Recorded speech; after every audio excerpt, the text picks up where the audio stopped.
Hello, my name is Mars Magica, and today I'll be redrawing my childhood art. This will be 7 years later, so there's gonna be a huge change and gap between these two drawings, and it will be blatantly obvious.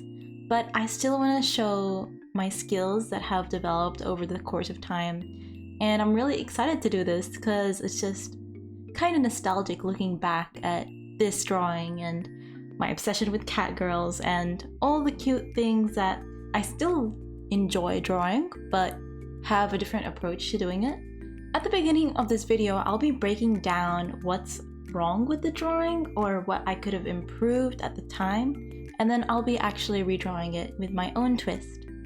So yeah, let's get started. So, starting from the top to the bottom, I'll critique my childhood drawing. So one thing that sticks out to me is the head is quite squished and there's not enough forehead space. And for some reason I forgot to add eyebrows. What I would do to fix this is actually draw my guidelines in properly. The neck is also too slim, which doesn't look right, so I make it bigger and align it to the angle. On the original, I draw the hair straight from the skull, which makes it look flat. So I draw a bit above the skull to add the hair volume. The eyes are also kind of lopsided. I was probably attempting to make it fit with the angle of the head, but I didn't know how. So here I add guidelines to kind of help me with the eye placement. For the body, I realized the collarbones are very close to the neck, which isn't correct. So what I recommend is to use a triangle guideline to show where the collarbones sit. So I leave some space before drawing them on the torso. Otherwise it would look too awkward and too squished. When drawing the torso, I realized it's not aligned with the hips. The torso is aligned to the left, but the hips are angled to the right, so it looks like she has a very lopsided spine. So I was kind of confused on how to explain this part. I also realized the legs are facing forward, but the butt is showing, which doesn't make sense. So the whole body is meant to be facing forward, but the butt is showing, so it means the hips are kind of sideways. So it was like confusing me. I was like, what is this puzzle? So what I do to fix this is I draw a line of action. So the torso has a line of action where it kind of has like a swoop towards the left. So I draw this swoop and then I draw the hips following this swoop. I think in the original, I was trying to make her look like she's slightly leaning forward, but I obviously failed miserably. So it's okay, future you will fix the art. I mean, it's an okay artwork, but I got the experience now. And now for the legs, the classic anime girl stance where the feet face each other. Very cute. Or is it? I don't know. And of course, I avoid the responsibility of drawing hands by putting them behind her back. For some reason, I drew the hair folded as well. I completely threw hair physics out of the window.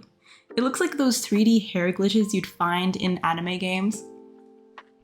And also, honorable mentions to the derpy cat socks. They're very funny, but I'm kind of attached to them because of how cute they look.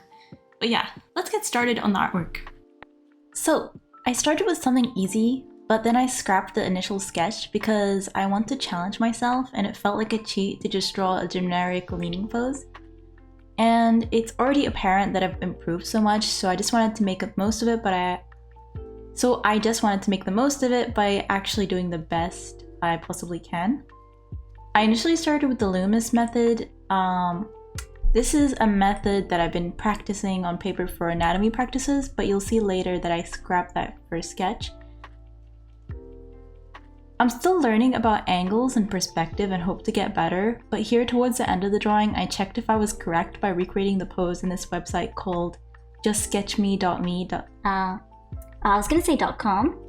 Justsketchme.me, which was quite helpful. The transform tool was also a saving grace with perspective, but yeah, I have a lot to improve in terms of perspective drawings. But doing this made me realize that I should probably have done a traditional drawing to show my improvement, since it would be a lot more fair, but this was also really fun to do. But yeah, I was very particular with the line art when I did it. I wanted to make the perspective a lot clearer and more obvious with the overlapping and foreshortening. So I made the closer objects thicker in line art and much darker. So it kind of showed that the further apart it is, the smaller it was, so it was thinner. But yeah, at the time of this drawing, I was also working on my third fan art for 6 fan arts challenge, which is Mikoto from The Disastrous Life of Psyche K. If you don't know The Disastrous Life of Psyche K, it's a fun comedy that makes fun of anime tropes. I highly recommend it because it gave me a laugh, even in rewatches.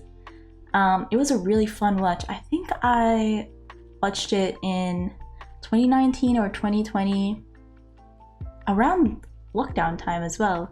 So yeah, it was really fun to watch, and I actually want to rewatch it now that I'm thinking about it. It's actually like hilarious.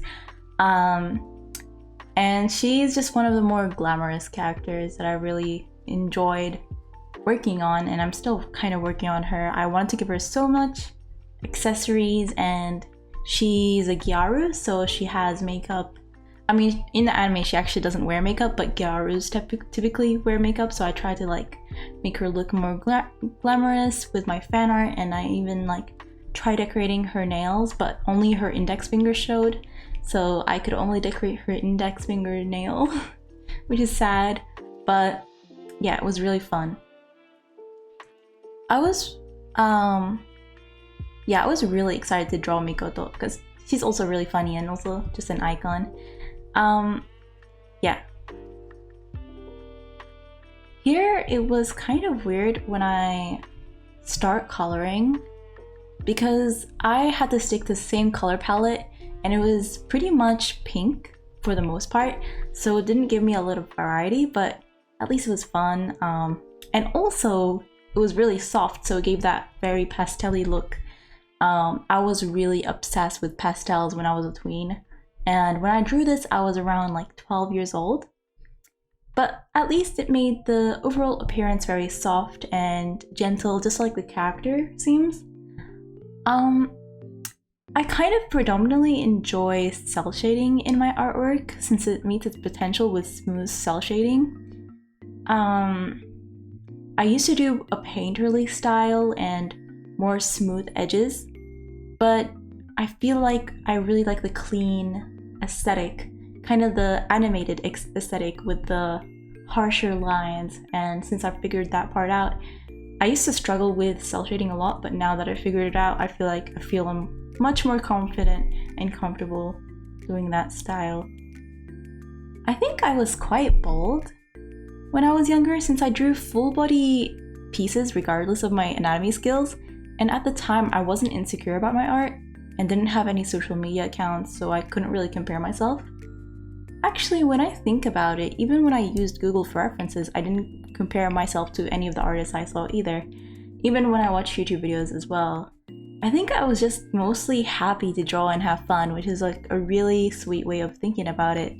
And it's something that I hope to keep even later when I grow up. I'm really happy that later though, I didn't just focus on having fun and I was actually critical about my artwork later in my teens, I guess. And I was actually really ambitious to keep improving, and it meant I could get to this point, which I'm really happy about. But yeah, in my tweens around 13, 14, I was really hyper focused in my art style to the point that I was self-sabotaging because I wasn't letting myself experiment with my style. I was just trying to keep to one and try to find that original style that everyone likes to have. So when I started actually having studies, I actually really improved and using multiple references, and I really kind of found where I was at. But yeah, I was thinking that maybe since this random character Little Me made had such a tween name, Marshmallow Mew, maybe it was time to change her name. So if you have any suggestions for her name below, let me know. So yeah, let me know what kind of character she is, what kind of name she would suit most. And here's the final piece. I just added a few small flowers in her hair as the final touches, and our unnamed cat girl has been redrawn. Do you guys think I gave her justice? Also, let me know down below if you'd like this to be a series, because that would be really fun. But as always, thank you for watching to the end of the video. Please leave a like to let me know that you enjoyed it, and subscribe to become a new flower bud in my garden. See you in the next video!